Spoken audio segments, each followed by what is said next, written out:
গ্রুপে অ্যাক্টিভ হবেন। কারণ হচ্ছে এত সুন্দর একটা আয়োজন চলতেছে, এখন আপনি যদি এখানে অ্যাক্টিভ না থাকেন, অন্তত জুম মিটিংয়ে না থাকতে পারলে অন্তত প্রতিদিনের পড়াটা পড়ে ফেলবেন। নতুবা আপনার মধ্যে একটা হতাশা কাজ করবে, মানে আপনি দেখবেন যে ভাল লাগবে না আপনার, আপনি বললেন যে হায় হায় আমি তো এখানেও ব্যর্থ, এখানেও পারলাম না সবার সাথে অ্যাড হইতে।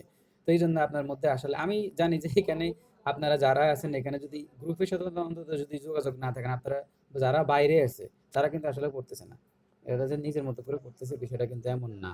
কারণ আপনি এখানে একসাথে একসাথে পড়ার মতো এনার্জিও পাচ্ছেন না। আর একা একা তো অনেক সময় হয়ই না। অনেক সময় দেখা গেছে যে সম্মিলিতভাবে অনেক কিছু হয়, একা একা করতে গেলে এটা হয় না। তো দেখেন যে আমরা এখানে দেখলাম যে এখানে রাধা বিরহ সেই কথাটা বললাম। এখন দেখেন স্লাইডটা আমরা চেঞ্জ করলাম। তো আমরা এখানে বলি যে আহ, ফলের নাম ছিল, আমরা বললাম যে এর আগে কলা এবং নারিকেল ফলের নাম ছিল। রাধাকৃষ্ণের শ্রীকৃষ্ণ কীর্তন কাব্যে এই দুইটা ফলের নাম ছিল। আর এখানে শ্রীকৃষ্ণ কীর্তন কাব্যের বাংলা সাহিত্যের প্রথম ট্রাজেডি, আপনাকে যদি বলে যে বাংলা সাহিত্যের প্রথম ট্রাজেডি কোনটা, সেটা হচ্ছে শ্রীকৃষ্ণ কীর্তন কাব্য। কারণ শেষে কিন্তু রাধাকে বিরহ অবস্থায় রেখে দিয়ে কৃষ্ণ কিন্তু ওই যে কংস রাজাকে হত্যা করার জন্য চলে গেছে। এরপর কি হয়েছে সেটা কিন্তু আর বলা নাই। সো এটা কিন্তু একটা ট্রাজেডি হতে পারে, একটা করুণ পরিণতি হইল রাধার। তো এখানে আর যদি আপনি কাহিনী অবলম্বন করেন, এখানে দুইটা বিষয়। আপনি যদি বলেন যে বাংলা সাহিত্যের প্রথম ট্রাজেডি শ্রীকৃষ্ণ কীর্তন কাব্য, আচ্ছা, যদি বলেন যে কাহিনী বা বর্ণনার দিক থেকে এটা কি, এটা হলো প্রেমের গীতি। মানে শ্রীকৃষ্ণ কীর্তনের এখানে যে 13টা পর্ব আপনি শুধু প্রেমই খুঁজে পাবেন আর কিছু না। ঠিক আছে, এটা ছাড়া আর এখানে কি দেখবেন যে কৃষ্ণ শুধু রাধার পিছে পিছে হাঁটতে ঘুরতেছে, এইটা ছাড়া আর কিছুই না।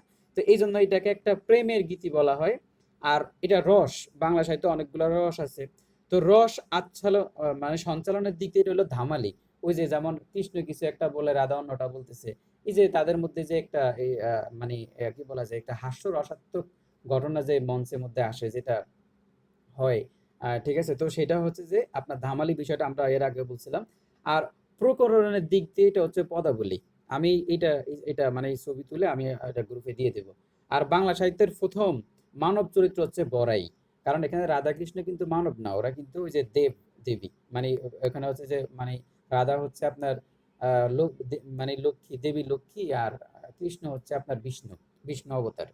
তো এখানে এই ভাই জীবাত্মা আর পরমাত্মা ভাই। হ্যাঁ, হ্যাঁ, এটা সেই বিষয়টাতে আমরা আসতেছি। জীবাত্মা, পরমাত্মা সেই বিষয়টাতে আমরা কিছুক্ষণ পরে প্রবেশ করব। আপনি এখানে জীবাত্মা, পরমাত্মাকে এটাকে ওইভাবে ফুটে উঠে নাই। বুঝছেন?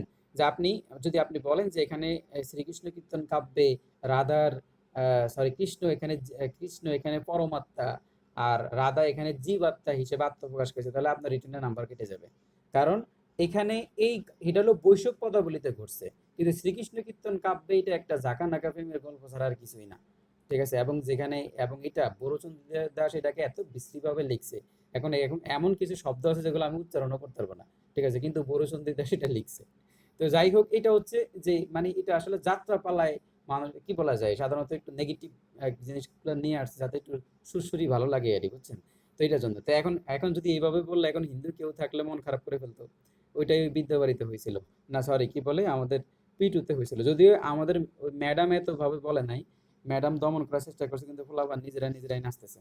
তো দেখেন আমরা প্রথমে শ্রীকৃষ্ণ কীর্তন কাব্যের সংক্ষেপে যে 13টা গল্প, এটার মধ্যে একদম 5 মিনিটে শেষ করে দিচ্ছে।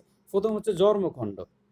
তো জন্মখণ্ডে এখানে আপনাকে দেখতে হবে যে রাধাকৃষ্ণের মানে প্রথম হচ্ছে কংস যে রাজা, এই রাজার অত্যাচারে সকল কি স্বর্গের দেবতারা বলল যে তারা মানে বিষ্ণুর কাছে প্রার্থনা করলো যাতে কংসকে হত্যা করা হয়, কংসকে দমন করা হয়। তখন বিষ্ণু দেবতাদের কথা রেখে সে কি করলো, যে কৃষ্ণ নামে পৃথিবীতে আসলো এবং তার যেই আহ, সঙ্গী মানে লক্ষ্মী দেবী লক্ষ্মী, এই লক্ষ্মীকে রাধা নামে পৃথিবীতে আসলো। এখন কৃষ্ণ জন্মগ্রহণ করছে কোথায়? কৃষ্ণ আহ দেবকী এবং বাসুদেবের সন্তান হিসেবে।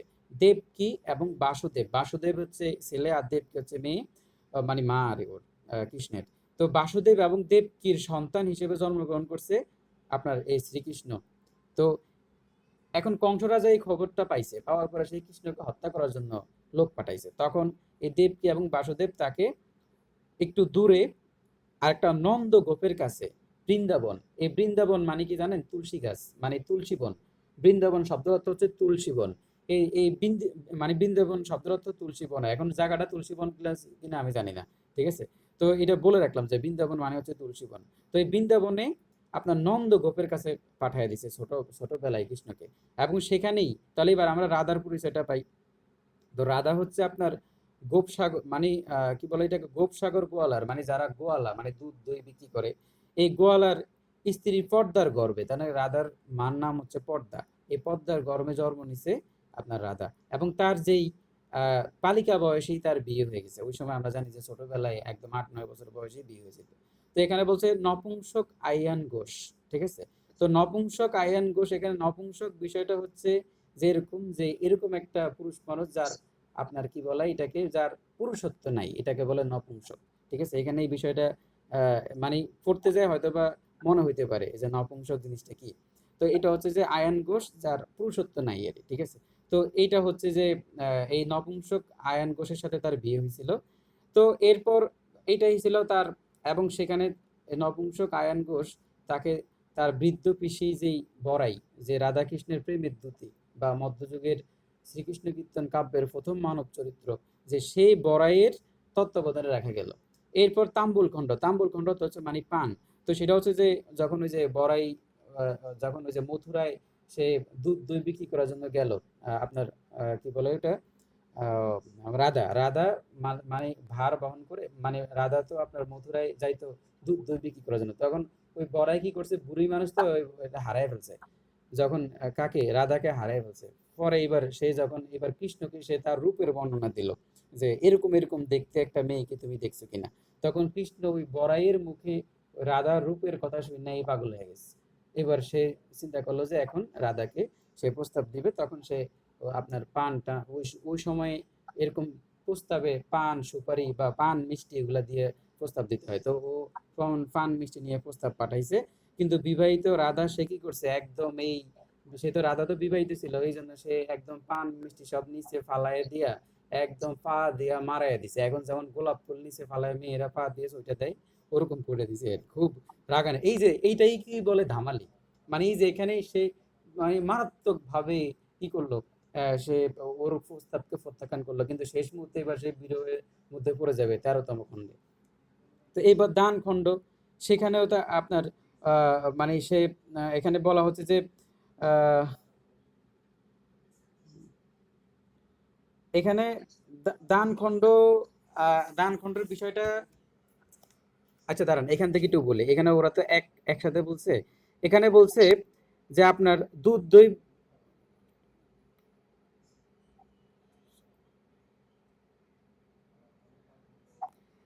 এখানে যেটা বলছে সেটা আমরা না বলে আমরা একটু একটু একটু সময় নিচ্ছি আপনাদের থেকে।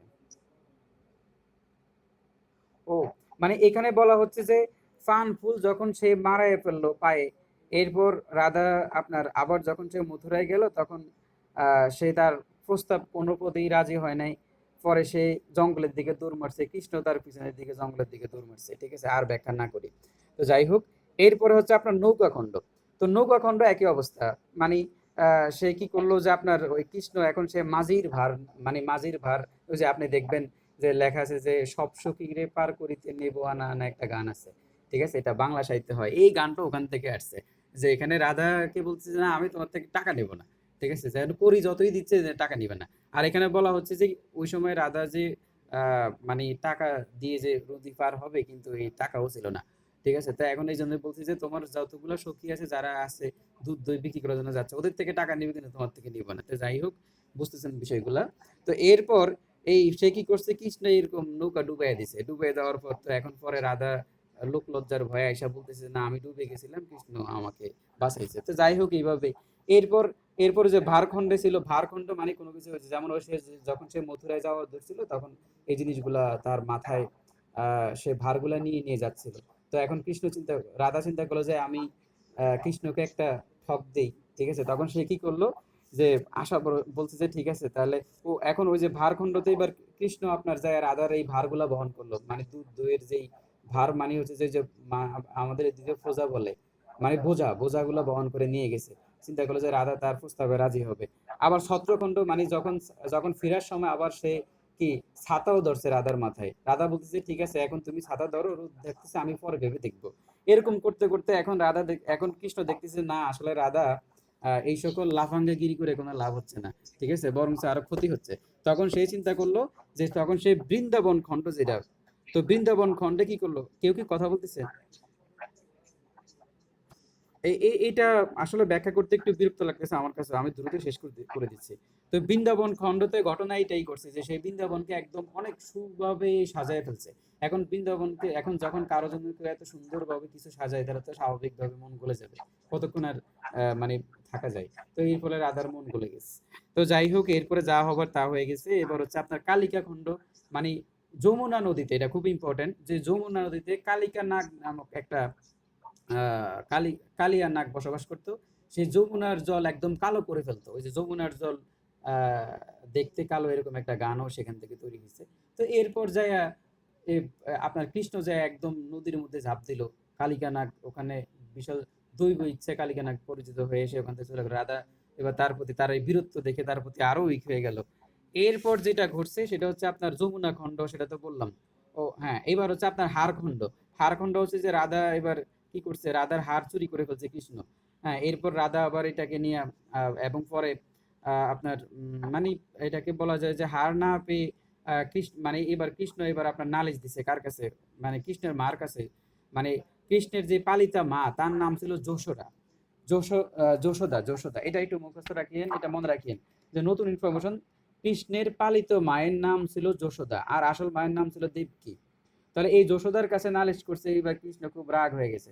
সে এরপরে এরপরে আপনার কি বলছে যে রাধাকে আর আপনার মানে এটা হচ্ছে যে আপনার ও আচ্ছা হ্যাঁ, হারটা চুরি করার পরে এই ঘটনা ঘটছে। এরপরে বান খন্ড হচ্ছে যে মানে যখন দেখলো যে না রাধাকে আর ইয়ে করা যাচ্ছে না, তখন কি করছে যে তীর দিয়ে একটা বান মারছে। এই যে কি জন্য একটা বাংলাতে এরকম বান মারিলা আমার বুকে এরকম একটা গানও আছে, যে সেটা হচ্ছে যে কি বলছে যে তীর দিয়ে একদম গাছের মধ্যে এরকম এটাকে ওই যে আমাদের এদিকে কালো জাদু বলে, আর এরকম কালো জাদু করছে।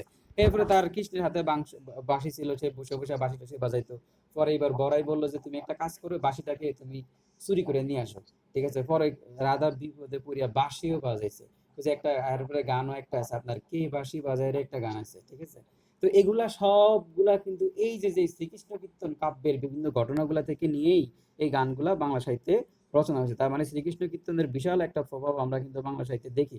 এরপর বিরহ খণ্ড, তারপরে এবার এই যে যেটা করে যে ছেলেদের কাজই এটা, যে তারা বিভিন্ন কথাবার্তা বলে এবার ফাঁদে ফালায়, এরপরে এবার এবার সে আরেক দিকে যায়, ঠিক আছে, বা সে নিজের কাজে ব্যস্ত হয়ে যায়, ঠিক আছে। তো এই যে যে স্বভাব চরিত যে বিষয়টা সেটা বর্তমানে এখনো আছে, ওইটাই হয়েছে। রাধা এখন মানে প্রথমে সেই মেয়েটার পিছনে ঘুরতে ঘুরতে ঘুরতে ঘুরতে অবস্থা খুবই খারাপ করে বলছে, এবার সে আসতে এখান থেকে মানে সুযোগ বুঝা পালাইছে। তো রাধার ক্ষেত্রে এটা হয়েছে যে রাধা তো ততদিনে একদম মানে পাগল হয়ে গেছে কৃষ্ণের জন্য, কিন্তু কৃষ্ণ কি করছে যে ওখান থেকে কংস রাজাকে হত্যা করার জন্য সে রাধাকে ছেড়ে দিয়ে চলে গেছে। কিন্তু এরপরে গল্পটা কিরকম হয়েছে সেটা আমরা জানি না। এখন কৃষ্ণ কি ফিরে আসছে কিনা সেটা কেউই আসলে জানে না। তা আমি এখানে সবকিছু বলি নাই, মোটামুটি বলছি, বাকিগুলো আপনারা তো জানেন, পড়ছেন। তো যাই হোক, এটাই ছিল আমাদের রাধাকৃষ্ণের মানে শ্রীকৃষ্ণ কীর্তন কাব্যের মূল ঘটনাগুলো। 13টা খণ্ড আমরা একটু দ্রুত বললাম, কিন্তু আমার বলতে ভালো লাগে নাই, বিরক্ত লাগছে, কিন্তু তারপরেও চিন্তা করলাম যে সবকিছুই আমরা টাচ করে করে যাই। শ্রীকৃষ্ণ কীর্তন কাব্যের উপজীব্য বিষয় হচ্ছে এই যে দেখেন, বিষ্ণুর অবতার রূপে কৃষ্ণের জন্ম, বরাইয়ের সহযোগিতায় বৃন্দাবনে রাধার সঙ্গে তার প্রণয়, এবং শেষে বৃন্দাবন ও রাধাকে উভয়কে ত্যাগ করে সে চিরতরে মথুরায় চলে গেল। কিন্তু তারপরে কি হয়েছে, সে কি আসলেই মথুরায় কংস রাজাকে হত্যা করে রাধাকে আবার গ্রহণ করছে কিনা সেই কথাটা কিন্তু নাই। পরে কৃষ্ণ বলছিল যে যে রাধা আমাকে অনেক অপমান করছে, ওই করছে সেই করছে, ঠিক আছে। হ্যাঁ, মানে যখন তার যখন দেখলো যে তার মিশন সাকসেস, তখন সে এবার তার মধ্যে ব্যক্তিত্ব চলে আসছে, ঠিক আছে। এটা এখনো হয়। তো আমি কোন জায়গায় যেন বলছিলাম যে এরকম তার ওয়াইফ বলতেছে যে তুমি তো আগের মতো এখন আমার জন্য পাগল না। তখন এবার ওই ছেলে বলতেছে আরে যে আহ, যে নির্বাচনে জয় লাভ করার পরে প্রচারণা কেউ করে। তো এটাই যে এখন নির্বাচন যখন হয়ে গেছে তখন তো এখানে তো কৃষ্ণ তো জিতে গেছে, এখন আর প্রচারণা কেন করবে? দেখেন না এই যে আমেরিকান নির্বাচনের পরে তো আর ট্রাম্প আর প্রচারণা করবে না, এটাই স্বাভাবিক। তো দেখেন যে এখানে হচ্ছে শ্রীকৃষ্ণ কীর্তন কাব্যের চরিত্রগুলো আমরা দেখি। 3টা চরিত্র এখানে উল্লেখযোগ্য, সেটা হচ্ছে রাধা কৃষ্ণ বড়াই। আর প্রধান চরিত্রে আছে আবার প্রধান চরিত্রে রাধা। তাহলে শ্রীকৃষ্ণ কাব্যের প্রধান চরিত্রটা কে? রাধা। আর এখানে বাবার নাম হচ্ছে ভাই সাগর। স্লাইড দেখতেছেন? হ্যাঁ, স্লাইড থেকে বলতেছি শ্রীকৃষ্ণ কাব্যের উপজীব্য এটা কি নাই আপনাদের এখানে? হ্যাঁ, না ভাই। তাহলে আপনাদের এখানে স্লাইডের নামটা কি? 13টা খণ্ড এটা ভাই লেখা। শ্রীকৃষ্ণ, জি ভাই 13 খণ্ড ভাই। আচ্ছা তাহলে স্লাইড চেঞ্জ হয়নি। শ্রীকৃষ্ণ কীর্তন কাব্যের 13 খণ্ড। হ্যাঁ হ্যাঁ, এখন কে যেন কাশি টাশি দিতেছে, চাটা খায় নেন।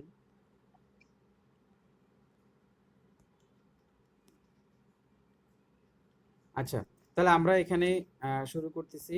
আমরা ওই স্লাইডটা একটু চেঞ্জ করে নেই, তারপরে আবার অ্যাড হবে। মানে এটা আপনার ব্যাকে ব্যাকে যাওয়ার পরে এরপরে যখন আমি আবার শেয়ার দিই তখন এটা চলে আসে।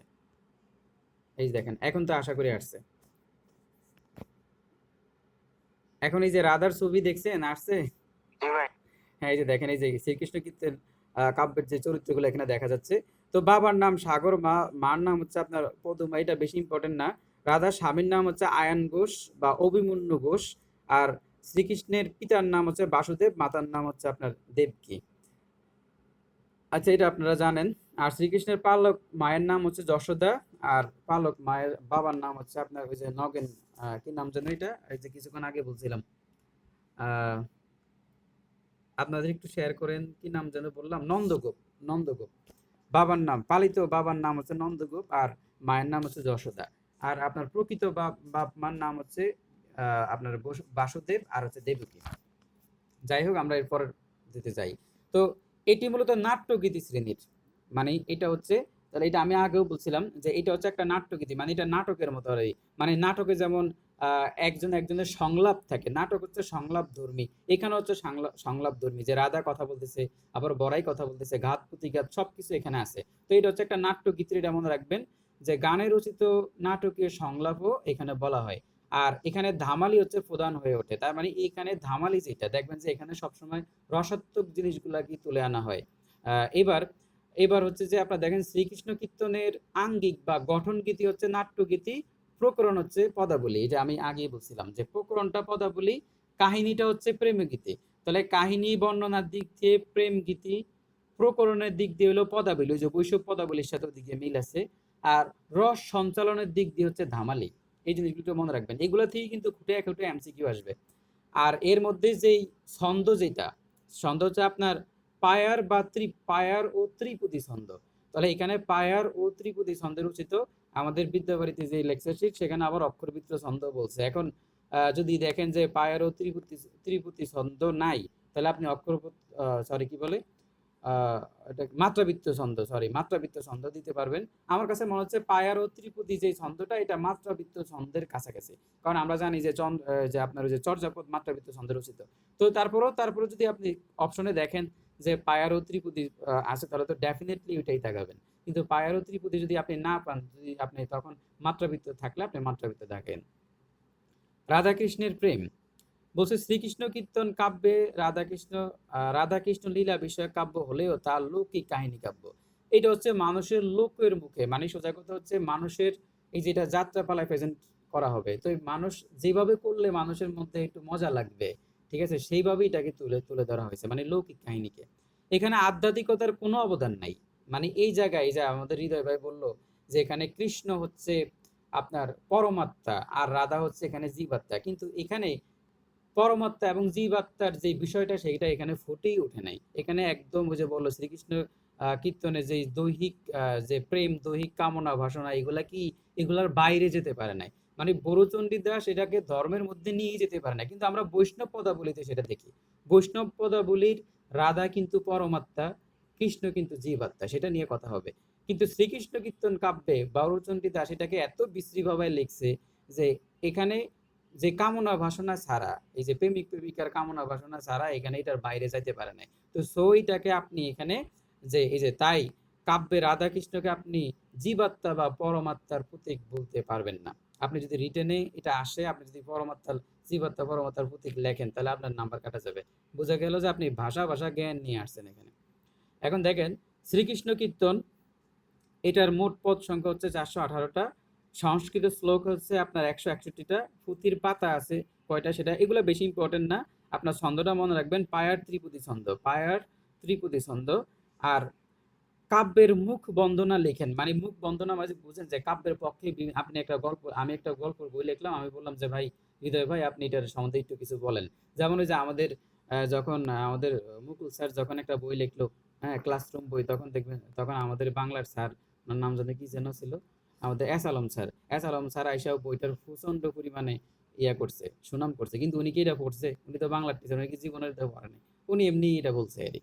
তো এই এরকম যে মুখ বন্দনা করছে ওখানে এসে, যে মানে এটা সম্বন্ধে কিছু লিখছে, ভাই, বলে ভূমিকা দিছে। বলা যায় তাই না ভাই? জি, ভূমিকা বলা যায়। হ্যাঁ হ্যাঁ হ্যাঁ হ্যাঁ, এই যে ভূমিকা লেখা লেখছে আর কি।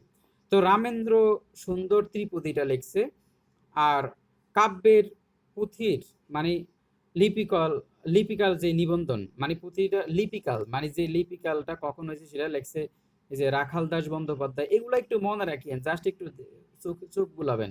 এখান থেকে যদি প্রশ্ন আসে মানে এটা খুবই মানে কি বলা যায়, খুবই স্যাড বিষয় হবে যে এত ডিপ থেকে যদি প্রশ্ন আসে। তো এটা লিপি করা হয়েছে 1450 থেকে 1500 সালের মধ্যে। 1450 থেকে 1500 সালের মধ্যে এটা লিপি লিপি করা হয়েছে। আর লিপিকর যে নিবন্ধনটা লেখছে সেটা লেখছে আপনার রাখাল দাস বন্দ্যোপাধ্যায়। কাব্যের কাহিনী হচ্ছে রতি বা আদি রসের প্রাধান্য পায়। তার মানে এখানে আদি রস, আদিম যুগে মানুষ যেভাবে বিনোদনটাকে নিত সেইভাবেই তুলে ধরা হয়েছে। তো এবার দেখেন আমরা মঙ্গল কাব্যে চলে আসতেছি। মঙ্গল কাব্য, তা আমরা জানি যে মধ্যযুগের যেই মানে শ্রীকৃষ্ণ কীর্তনের পরেই, ঠিক আছে, যে মধ্যযুগে কিছু আপনার এটা মঙ্গল কাব্যকে বলা হয় কি মধ্যযুগের উপন্যাস। দেখেন মধ্যযুগে কোনো গদ্য ছিল না, যেমন এখন আপনারা উপন্যাস পড়েন, সেই উপন্যাসটা কিন্তু কবিতা না। মানে কত মানে কি একটা বিশ্রী বিষয় যে ওরা কবিতার মাধ্যমে যে কোনো একটা উপন্যাস কাকে বলে জানেন? যে কোনো একটা চরিত্রকে প্রতিষ্ঠিত করা। যেমন ওই যে আমরা মন্টু টুনি মানে হাজার বছর ধরে উপন্যাস পড়ছি, যে লাল সালু পড়ছি, ওখানে কি করা হয়েছে? মজিদের চরিত্রটাকে একদম প্রতিষ্ঠিত করছে, ওখানে মন্টুর চরিত্র মুখগুলো চরিত্রটাকে প্রতিষ্ঠিত করা হয়েছে। তাহলে উপন্যাস হচ্ছে কোনো একটা কিছুকে এরকম ভাবে প্রতিষ্ঠিত করে দেবে। তো এই যে মঙ্গল কাব্য, এখানে প্রত্যেকটা চরিত্রকে সমাজ জীবনের সাথে অ্যাঙ্গেলে বিভিন্ন ভাবেই প্রতিষ্ঠিত করে দিছে ওরা। তো এইটাকে বলা হয়, আপনাকে যদি বলে যে মঙ্গল কাব্যগুলা কি, সেটা আপনাকে মধ্যযুগের উপন্যাসও বলতে পারবে না। আমাদের বাংলা উপন্যাস যেমন, ওখানে মধ্যযুগের উপন্যাসের মতো এটা ছিল। তো মঙ্গল কাব্যগুলা গাওয়া হইতো। মঙ্গল কাব্যগুলা আসলে যাত্রাপালা বা বিভিন্ন জায়গায় পালা গানে পুঁথির মতো করে গাওয়া হইতো। তো এখানে বলা হইতো যে, বলা আছে যে এটা আপনারা জানেন যে এক মঙ্গলবার থেকে আরেক মঙ্গলবার পর্যন্ত এটা গাওয়া হইতো। এবং এই যে এবং এটা শুনলে এবং লিখলে কি বলা যায় পুণ্য হবে, এই বিষয়গুলো মঙ্গল হবে আপনার, এই বিষয়গুলো বলা হইতো। তো এগুলো সবগুলো ধারণা।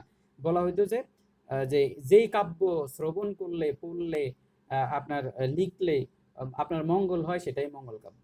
আবার বলা হচ্ছে যে যেই আবার বলা হচ্ছে যে এটা এক মঙ্গলবার থেকে আরেক মঙ্গলবার এটা আপনার গাওয়া হইতো। তো এখানে দেখেন মঙ্গল কাব্যগুলা কেন এখানে আসলো।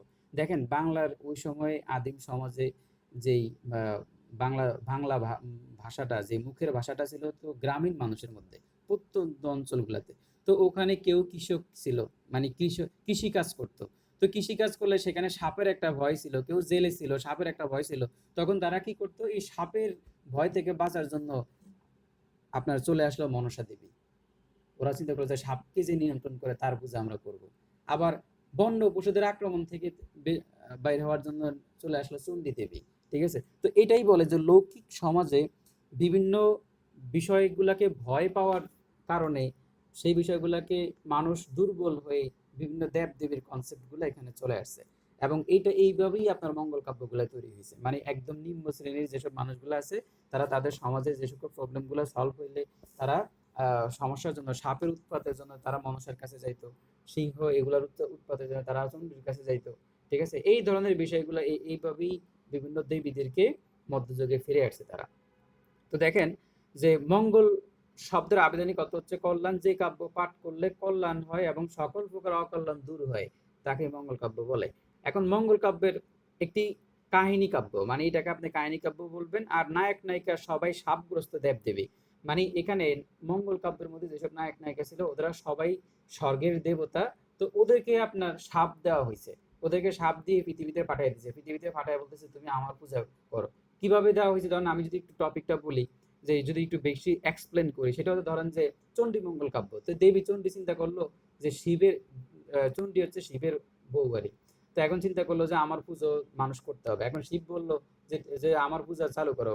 তো এখন শিব যদি পূজা যদি সে চালু করতে চায় তাহলে তো কাউকে সে প্রতিনিধি হিসেবে পাঠাইতে হবে তার পূজাটা চালু করার জন্য।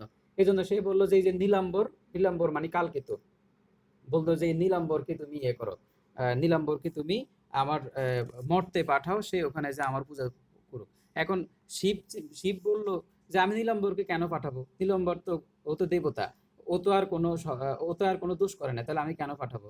ঠিক আছে, তখন এবার চণ্ডী কি করলো, একটা মানে মানে কি বললো যে চণ্ডী একটা ছল চাতুরী একটা অবস্থান দিল যে সে নীলাম্বরকে পৃথিবীতে পাঠানোর জন্য সে আপনার ওই যে ও নীলাম্বর যখন শিবের পূজা করার জন্য আপনার ফুল নিয়ে আসছে, এই ফুলের মধ্যে একটা চণ্ডী কি করলো, একটা কীট, একদম বিষাক্ত একটা কীট হয়ে ফুলের মধ্যে বসে আছে। যখন ও শিবের পায়ে, নীলাম্বর যখন শিবের পায়ে আপনার ইয়াটা ছোঁয়াইলো ফুলটা, তখন চণ্ডী আস্তে সুন্দর ওখানে কি করলো, কামড় দিয়ে দিল। শিব এবার খুব রাগান্বিত হয়ে বলে যে যে যে যাও পৃথিবীতে যে চণ্ডীর পূজা করো, পূজা চালু করো, মানে পৃথিবীতে তাকে পাঠিয়ে দিল জিদ করে।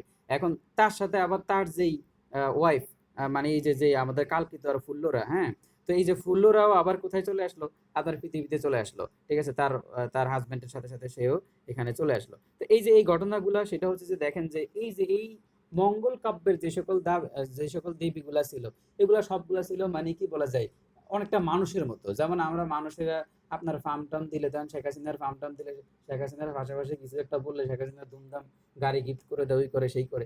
ওই সময় দেবীরও এরকম ছিল যে আপনি তেল মারলে আপনাকে মানে মোহর টোহর দিয়ে একদম ভরাই ফেলবে, হালকা একটু কিছু করছে না আপনাকে একদম ধ্বংস করে দিবে। এই বিষয়গুলা মানে একদম হঠকারী মানুষের, মানে ওদেরকে দেবীর মর্যাদা দেওয়া যায় না। ঠিক আছে, সৃষ্টি মানে ওরা হচ্ছে একদম হঠকারী সিদ্ধান্তের মতো। তো এই বিষয়গুলা কি ওই সময় যে তাহলে নায়ক নায়িকা যারা ছিল ওদেরকে এরকম বিভিন্নভাবে সাপগ্রস্ত হয়ে তারা পৃথিবীতে আসছে। বেহুলা লক্ষিন্দারও একই রকম সাপগ্রস্ত পৃথিবীতে আসছে। এরপরে সেই আয়সা পূজা পরিচালনা করছে, পূজা প্রতিষ্ঠিত করার পর আবার সে পৃথিবী থেকে চলে গেছে, সাপগ্রস্ত হওয়ার পর সে ফিরে গেছে। এটা হচ্ছে মঙ্গল কাব্যের বৈশিষ্ট্য। এবার মর্তে পূজা প্রচারের সময় দেব দেবীরা মানুষের মতো আচরণ করছে। ওই যেমন কালকেতু ফুল্লরা, এখানে কালকেতুর সময় আমি বলবো দেখবেন যে কালকেতু চণ্ডী দেবীকে অস্বীকার করতেছে। চণ্ডী দেবী তাকে ৭ কলস ৭ গোড়া মোহর দিছে, দেওয়ার পরে এবার সে এক ঘোড়া করে বাসা নিয়ে যাচ্ছে ২ ঘোড়া করে। এখন শেষ মুহূর্তে ১ ঘোড়া বাকি আছে, আর চণ্ডীর নিচে ১ ঘোড়া আর কালকেতুর নিচে ২ ঘোড়া। তো এখন চণ্ডীকে বলতেছে যে তুমি আমার মোহরগুলা নাও। এখন চণ্ডী আবার যাতে মোহর নিয়ে নিয়ে না পারলা, এই জন্য সে চণ্ডীর পিছনে লাগছে, মানে চণ্ডীর পিছনে পিছনে আসতেছে কালকেতু, অথচ চণ্ডী তাকে এগুলা দিছে। মানে বুঝছেন যে বিষয়টা কিরকম, যে এগুলা হচ্ছে মানুষের আচরণ, যে সে চণ্ডী তাকে মোহরগুলা দিছে, এখন সে চণ্ডী কি সন্দেহ করতেছে যাতে চণ্ডী আবার মোহরগুলা নিয়ে না পালায়। ঠিক আছে, এটাই হচ্ছে যে দেখেন যে যে এখানে মত্ত পূজা প্রচারের সময় তারা একদম মানুষের মতোই আচরণ করছে, যেমনটা ওই যে আমরা কৃষ্ণ এবং রাধার মধ্যে দেখতে পারি যে একদম মানুষের মতো আচরণ করছে। তো মঙ্গল কাব্যের ৫টা খণ্ড আছে, তো এই খণ্ডগুলো নিয়ে আমরা সামনে কথা বলবো। তো এখানে দেখলাম মূল উপজীব্য বিষয় হচ্ছে দেব দেবীর গুণগান, আর এটা বলতে হবে ধর্মীয় বিষয়ক বিষয়ক আখ্যান কাব্য। এখানে নারী দেবতাদের প্রাধান্যটা বেশি পাওয়া গেছে। এখন দেখেন মঙ্গল কাব্য হচ্ছে ২ প্রকার, একটা হচ্ছে পৌরাণিক কাব্য, একটা হচ্ছে লৌকিক। তো আমি যে প্রথমেই বলছিলাম যে মনসা এবং চণ্ডী এগুলো লৌকিক, মানুষের মুখে মুখে এইসব দেবীগুলার উৎপত্তি হয়েছে, এদের পুরাণে এদের কোনো অস্তিত্ব নাই। কারণ হচ্ছে যে ওই যে মানুষ চণ্ডীকে ভয় পাইছে বাঘ জানোয়ার হিংস্র প্রাণীর থেকে রক্ষা পাওয়ার জন্য তারা চণ্ডীর আপনার পূজা করছে। আবার মনসা মঙ্গল সাপের হাত থেকে রক্ষা করার জন্য তারা পূজা করছে। তাহলে আপনি ইজিলি মনে রাখতে পারেন যে লৌকিক মঙ্গল কাব্য হচ্ছে লোক যেগুলা ভীত হয়ে, মানে কি বলা যায়, ভয়ের কারণে তারা পূজা করা শুরু করে দিচ্ছে। তাহলে ভয় কে দেখাবে, মনসা দেবী আর হচ্ছে চণ্ডী দেবী, এই জন্য এগুলা লৌকিক। কিন্তু অন্নদা মঙ্গল কাব্য ওইটা আবার পৌরাণিক, মানে পুরাণ থেকে এটা নেওয়া হচ্ছে। আচ্ছা, তো এরপরে দেখেন, তারপর স্লাইডে আমরা যাচ্ছি, আপনি একটু এই স্লাইডগুলো একটু স্ক্রিনশট দিয়ে নেন। স্লাইড কি চেঞ্জ হয়েছে রিজয় ভাই? এই যে মঙ্গল কাব্য আপনারা দেখতেছেন, মঙ্গল কাব্য প্রধানত ২ প্রকার, এরকম কোন হেডলাইন দেখছেন? না ভাই। মঙ্গল কাব্য প্রধানত ২ প্রকার, এরকম কোন হেডলাইন আসে নাই। তাহলে আপনাদের এখানে স্লাইডটা দেখাচ্ছে কি শ্রীকৃষ্ণ কীর্তন? ভাই এখন তো ভাই স্লাইড চেঞ্জ হলো, শ্রীকৃষ্ণ কীর্তন। মানে আপনি যে বললেন যে ভাই মঙ্গল কাব্যের যে হ্যাঁ, এখন দেখেন তো, এখন হেডলাইন, এখন কিন্তু এখন চেঞ্জ হয়েছে, মঙ্গল কাব্য আসছে। জি ভাই এটা তো, হ্যাঁ জি ভাই আসছে ভাই। আচ্ছা হ্যাঁ, তাহলে এটা হলো মঙ্গল কাব্য। তো মঙ্গল কাব্য লেখা আছে না, ওই যে দুই জায়গায় মঙ্গল কাব্য লেখা, মঙ্গল কাব্যের প্রধানত দুই প্রকার, এটা তো লেখা আছে, তাই না? তাহলে আপনার এটা স্ক্রিনশট দিয়ে নেন। জি ভাই। আচ্ছা নেন, স্ক্রিনশট দিয়ে নেন। আচ্ছা, এর পরবর্তীতে আমরা যাই। আচ্ছা দেখেন, তো মঙ্গল কাব্যের প্রধানত দুইটা ধারা, একটা হচ্ছে আপনার পৌরাণিক, আর একটা হচ্ছে লৌকিক, সেটা আপনারা জানেন। তো মঙ্গল কাব্যের প্রধান শাখা তিনটা, একটা হচ্ছে মনসা মঙ্গল, চণ্ডী মঙ্গল, অন্নদা মঙ্গল। মনসা এবং চণ্ডী হচ্ছে আপনার লৌকিক মঙ্গল কাব্য, অন্নদা হচ্ছে আপনার পৌরাণিক কাব্য। এবার মঙ্গল কাব্যের অপ্রধান ধারা দেখেন, এই যে ধর্মমঙ্গল, কালিকা মঙ্গল, শিবায়ন, এই যে দুর্গা মঙ্গল, এগুলো সবগুলা বিভিন্ন মঙ্গল আছে, এগুলো অপ্রধান ধারা, এগুলো বেশি না। তবে আপনাদেরকে মাথায় রাখতে হবে চৈতন্য মঙ্গল, গোবিন্দ মঙ্গল এবং শারদা মঙ্গল। আবার বলতেছি, চৈতন্য মঙ্গল, গোবিন্দ মঙ্গল এবং শারদা মঙ্গল, এখানেও যে শারদা মঙ্গল আছে, ঠিক আছে? তো এই যে গোবিন্দ মঙ্গল, শারদা মঙ্গল এবং চৈতন্য মঙ্গল, এই তিনটা কাব্যে মঙ্গল কথাটা লেখা থাকলেও এগুলা মঙ্গল কাব্য ধারার কাব্যগ্রন্থ নয়, মানে এগুলা মঙ্গল কাব্য না। তার মানে এগুলার সাথে মঙ্গল আছে, চৈতন্য মঙ্গল, গোবিন্দ মঙ্গল এবং শারদা মঙ্গল, এগুলা মঙ্গল কাব্য ধারার না, মানে এগুলাতে কোনো দেব দেবীর কোনো কিছু আলোচনা করা হয় নাই, ঠিক আছে? যেমন গোবিন্দ মঙ্গলে, চৈতন্য মঙ্গলে এবং শারদা মঙ্গলে দেব দেবীর কোনো পূজা অর্চনা নিয়ে কথা বলা হয় নাই। তো এগুলো মঙ্গল কাব্য নয়, এটা একটু মাথায় রাখেন। আচ্ছা, স্লাইড চেঞ্জ হয়েছে, যে মঙ্গল কাব্য নয় এখানে লেখা আছে, যেমন দেখেন চৈতন্য মঙ্গল, গোবিন্দ মঙ্গল, এই দুইটা, যে চৈতন্য মঙ্গল এবং গোবিন্দ মঙ্গল, এই দুইটা হচ্ছে আপনার কি বলা যায় মঙ্গল কাব্য নয়। কিন্তু আরেকটা বই আছে আমাদের শিখর বইতে, শারদা মঙ্গলও লেখা আছে। এখানে ওরা শারদা মঙ্গলকে আনে নাই, কিন্তু শিখর একটা বই আছে মহসিনা নাজনীন, ওখানে শারদা মঙ্গলও লেখা আছে। তার মানে আপনার চৈতন্য মঙ্গল, গোবিন্দ মঙ্গল, শারদা মঙ্গল, এই তিনটা মনে রাখবেন। এবার দেখেন মঙ্গল কাব্যের পাঁচটা অংশ থাকে, মানে মঙ্গল, যেমন আমরা দেখলাম যে শ্রীকৃষ্ণ কীর্তনের 13টা খণ্ড ছিল, এখানে 5টা খণ্ড আছে। প্রথম হচ্ছে বন্দনা, সেইবার যেই দেবীর নামে এই মঙ্গল কাব্য রচনা করবে তার নামে অনেক কথাবার্তা বলবে, তাকে তার নামে বন্দনা করবে, রে বন্দনা মানে প্রশংসা করা। এবার হচ্ছে আত্মপরিচয়, সে কেন সে নিজের পরিচয় দিবে, এবং সেই যে দেবী তাকে বলছে যে তুমি আমার জন্য কবিতা লেখো, কাব্য লেখো, তখন এই জন্য সে লিখতেছে, এই আত্মপরিচয়, নিজের পরিচয় টরিচয় দিবে। এরপর আসবে দেবখণ্ড, যে দেবতা, মানে দেবখণ্ড হচ্ছে এই দেবতারা যখন স্বর্গে ছিল তখন তারা কিভাবে কিভাবে ছিল, কি কি করছিল। মত্তখণ্ড, পৃথিবীতে আসার পর তাদের যে মানসিক যে রূপটা, মানুষের মতো যে তাদের আচরণটা, সেটাই হলো মত্তখণ্ড। এরপর শেষ পর্যায়ে তারা শ্রুতিফল, মানে শেষ পর্যায়ে ফিনিশিংটা দিয়ে তারা আবার যে পৃথিবী থেকে চলে যাবে, সেই বিষয়টা এখানে বলা আছে। তো এখানে কাহিনীগুলো বলা আছে দেখেন, বন্দনা, গ্রন্থ রচনার কারণ বর্ণনা, দেবখণ্ড, মত্তখণ্ড বা মূল কাহিনী। তাহলে মত্তখণ্ডতে মূল কাহিনী হয়, আর একটা হচ্ছে আপনার ফলশ্রুতি।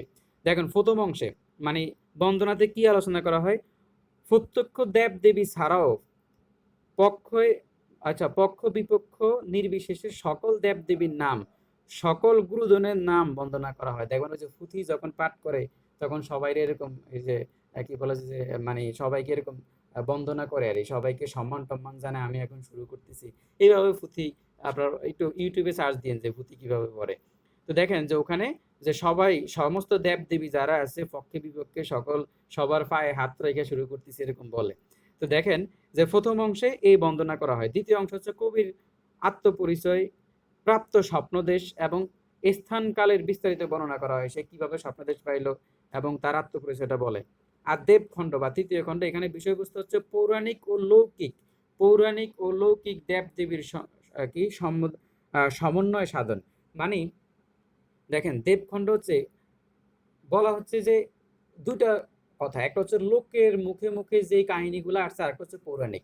তাহলে ওরা কি করে, এই যে দেবখণ্ডতে পৌরাণিক যে দেবী, সেই দেবীকে লোকের মধ্যে নিয়ে আসে। মানে এখানে চণ্ডীকে, যেমন ধরেন যে চণ্ডী হলো লৌকিক, চণ্ডী মঙ্গল আর হচ্ছে মনসা মঙ্গল, এই দুটো হচ্ছে লৌকিক কাহিনী থেকে। আবার তার মানে কি চণ্ডী, আবার হিন্দুদের পুরাণে কিন্তু আবার চণ্ডীর কথা আছে, মনসার কথাও আছে। তাদের সাথে লৌকিকটার সাথে পৌরাণিকটাকে একটা লিঙ্ক করে দেয়, মানে তারা যে মিথ্যা বলতেছে না, যে তারা এই জিনিসটাকে একটু, মানে একটু ফ্লেভার দেওয়ার জন্য তারা এই কাজটা করে, যে আমরা যেগুলো বলতেছি এগুলো সত্য, এগুলো সবগুলো পুরাণের সাথে মিল আছে, এই কাজটা তারা করে। এবার চতুর্থ অংশ হচ্ছে আপনার মত্তখণ্ড বা নরখণ্ড, এখানে কাব্যের মূল আখ্যান কাব্য, আখ্যান ভাগটা শুরু হয়। এখানে দেবতাদের অভিশপ্ত, কি অভিশাপ প্রাপ্ত হয়ে মানুষ রূপ নিয়ে মর্তে গমন, এবং পরবর্তীতে মর্তে দেব দেবতারা আপনার পূজা অর্চনা করা, এবং সবকিছু এখানে আপনার আলোচনা করা হয়। যে এমনকি এই যে যেমন আমরা জানি যে যে ১২ মাসে হচ্ছে আপনার ওই যে চণ্ডীমঙ্গল কাব্যে ১২ মাসে হচ্ছে ওই এখানে ফুল্লুরার ১২ মাস যে খারাপ যায়, অভাব অনটনের মধ্যে দিয়ে যায় সেই কথাটা এখানে বলা হয়েছে। চৌতিসা, নায়িকার সাজসজ্জার এমনকি রন্ধন প্রণালী, এরপর হচ্ছে মানুষ্য সমাজের আচার-আচরণ, সংস্কৃতি সবকিছু এই মঙ্গল কাব্যে আলোচনা করা হয়। তার মানে এখানে দেবতাদের মধ্যেই মানুষ চলে আসছে। দেবতাদের কথা বর্ণনা করতে যাইয়া মানুষের কথা নিয়ে আসছে। ঠিক আছে? তো এইটাই হচ্ছে বিষয় যে এখানে যে লৌকিক পৌরাণিক দেবতাদেরকে লৌকিক মুখে নিয়ে আসছে। এনে মানুষের তারা যখন মর্ত্যখণ্ডে আসে, তারা যখন পৃথিবীতে আইসা পূজা প্রচার করে, তখন তাদের আচরণ একদম হুবাহুব মানুষের মতো শুরু হয়ে যায়। এরপরে হচ্ছে আপনার তার মানে এই যে তার মানে আমরা যদি আপনাকে প্রশ্ন করে যে মঙ্গল কাব্যের কোন খণ্ডে রন্ধন প্রণালী, সাজসজ্জা, চৌতিসা, নায়িকার সাজসজ্জা এগুলা প্রকাশ পায়, সমাজ জীবন প্রকাশ পায়, তখন আপনি বলবেন মত্ত খণ্ডে এগুলা প্রকাশ পায়। এবার হলো শ্রুতিফল। আচ্ছা, তো এরপরে দেখেন আমরা মনসামঙ্গল কাব্যে চলে আসলাম। তো আমরা জানলাম যে সর্বাপেক্ষা প্রাচীনতম মঙ্গল কাব্য হচ্ছে এই মনসামঙ্গল। ওই দেখেন সাপ টাপ নিয়ে বসে আছে। আপনারা দেখতেছেন মনসাকে দেখতেছেন?